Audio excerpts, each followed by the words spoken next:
This next story is one that many Minnesotans remember well and were horrified to hear. April 2019, a man threw then 5-year-old Landon Hoffman from the 3rd floor of Mall of America. Landon has had more than a dozen surgeries and medical procedures since then. Today, he's an active 11-year-old boy, and his mom, Carrie Hoffman, wrote a story about all of this. She joins us now this morning. It's nice to have you on. Thank you for having me. First of all, how's Landon? He's 11. You said he's rambunctious, a 5th grader, super busy. He's doing so good. Yeah. He loves life, loves being active. It took us a long time to get back to who he was, at least I would say 4 years of constant trying to just get him back to being comfortable, getting all the medications and things straightened out that he was on. But now I'm having him back to Landon, who loves life. We've got a lot to talk about on specifics of the book itself. I think it's remarkable how much detail you have about what happened and how the events sort of played out. But I was also interested to read the part about you having a life experience that sort of almost prepared you for this moment with him. I do feel like that. So when I was 11 years old, my house, we had an intruder come into our house, hold our whole family at gunpoint. He had 17 bullets in his gun. He was there to do harm. And right away, my dad responded and kids, everybody pray, everybody pray. And so my dad was praying out loud and we were all praying out loud and my mom was trying to confuse this guy by asking questions. And because of that, we did confuse him. My dad was able to grab the gun, get him to the ground, pin him until the police came. The gun did go off. I tell about the whole story in the book, but we were able to overcome him. And because we responded in faith and we all kept our calm and we all did that, we were in lots of magazines and news channels because of just being able to stay calm in the moment of crisis. He wanted to put you in the back of a car. He did. In the trunk. He wanted to tie us all up, put us in trunks, and drive my mom to cash machines to get cash out of machines. He thought that he could get a lot of money that way. I think there was a limit. He didn't know that. But he didn't care. His gun was loaded. It went off. So you guys turned to prayer in that moment, and that is a moment that stuck with you. Yes. Your entire life. Take us to this day in April in 2019 when you're at the mall and kind of bring together that prayer moment for us. That's really the reason that I wrote the book, because when I connected those two stories of that happened when I was a child and how we responded, we stayed calm, we prayed.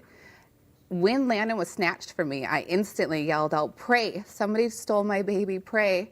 And I just asked God to go to save him, come with us, angels go before us, save Landon, and I asked the enemy to take his hands off of him. He is not going to touch him, he is going to live and not die. And I just kept yelling it, and everyone around me I asked to pray, and they did.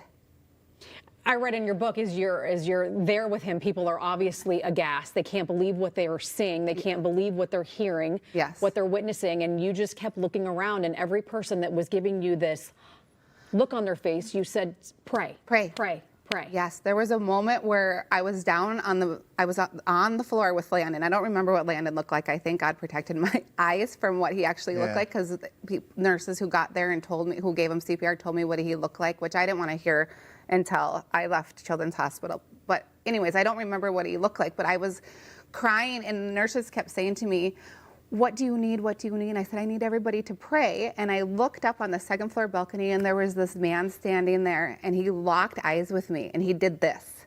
And then that meant he's praying. And I thought, okay, somebody's praying. And then we all kept praying. And then the nurses would say, they were giving CPR. They're true children's nurses from Children's, happened to be there giving him CPR. And they said, he got a heartbeat. And I'd say, yes, he has a heartbeat. And they said, he took a breath. And I said, yes, he took a breath. Everybody pray. He took a breath. And we were all just doing that, cheering him on to live. He was going to live and not die. So he went to the hospital. Your husband joined at some point. I was reading that part of the book too, and how sort of you both in that moment, without really saying that much to each other, sort of took your roles with how this was going to go from here on out. He was going to take care of the other family. You were going to be by Landon's side the entire time. Yes, I felt like God had prepared me for this moment for a long time because I kept my peace. I never lost my peace. I focused on Landon healing and living and not dying. And my husband came running in like, who did this? You know, like anybody would. Yeah. Where is he? What's going on? And I said, what I need you to do is be with Hayden and Haley, our older ones, and go take care of everybody out there wondering what's happening, because I'm going to stay here and I'm going to be praying and rooting Landon on to take his breath and breathe, and you go do that. And he said, I can do that, and he can't do this. So I did that, he did that, and it worked perfectly. There was press all over. He dealt with that. Stay away. You know, he dealt with, oh, the police want to talk to you after what happened. He took care of all of that, and I could just stay with Landon. And I needed to. And he couldn't. He couldn't even, my husband could not even see Landon. He was there outside the door, but he could not come in. He just cannot. What was the recovery like for Landon? What have these 6 years been like for him? Yeah, I mean, he was on so much pain medicine that the day we left, 4 months later, we had a doctor walk into our room, and he said, I just want you to know how much pain medicine this child was on is way more than a grown man could carry. So he's got a lot of recovery to do. You're going home, but we have to go. His leg was broken twice. He couldn't walk when we left. And when their legs are different lengths when you have sit in bed for that long. So he had a lift, and we had to go to therapy and learn. And eventually, everything does equal out. I knew everything would heal. What I have learned is patience. It is so hard to be patient because you want it to happen now. You want to fix it now. You want to just know everything's going to be okay. But you don't. You can't. You can't know that until you have to take it one step at a time. So I would have check marks of, okay, brain drain comes out today. Check. You know, whatever it was that we were going through. Baby steps. One tiny thing, and every day was a blessing. And today he's playing hockey. Yes. He's going to school. Yes, He's doing everything that maybe at one point you would have never imagined would happen again. No. I mean, we really did live one day at a time. Yeah. Today we're going to do this. Tomorrow we're going to do that. And whatever it was, we knew that right away. We knew his brain injury was going to give him back to us. So we knew he injured his frontal lobe, which he could be more impulsive, but he would be Landon. He would walk, he would talk, he would be Landon again. And so we knew we'd get there. It took us a long time to get there, though. Does he talk about that day at all? Yes, Landon, he does not remember that day at all. He knows the story because I've told it so many times. Yeah. But he doesn't remember anything besides the hospital. I mean, he loved the hospital. All his doctors and nurses they were his best friends and mine. I mean, I stayed in there. I never left. So that was our family. For how long? Until you guys went home? 4 months? 4 months. Yeah.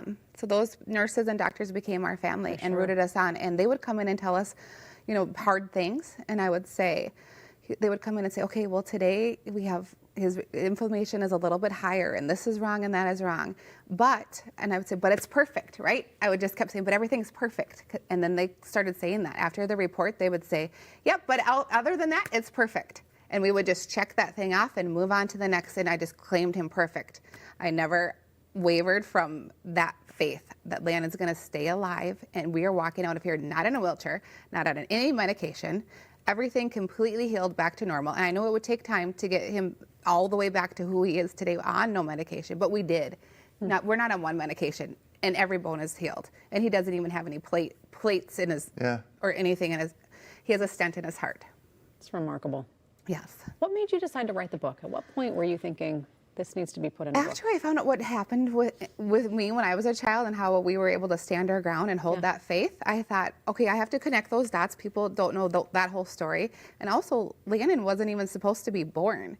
I went through IVF with him, and they told me not to even implant his embryo because it was so ugly, and I did anyways. And there's 2 other incidents I talk about in the book where he almost didn't live. This is not the first time he was almost taken out, and I really believe it's because God was preparing the world for this miracle that they were going to show that, look what happened.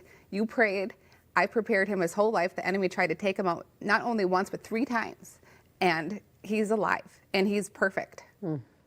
He was about to show this world a miracle, and I was part of that plan.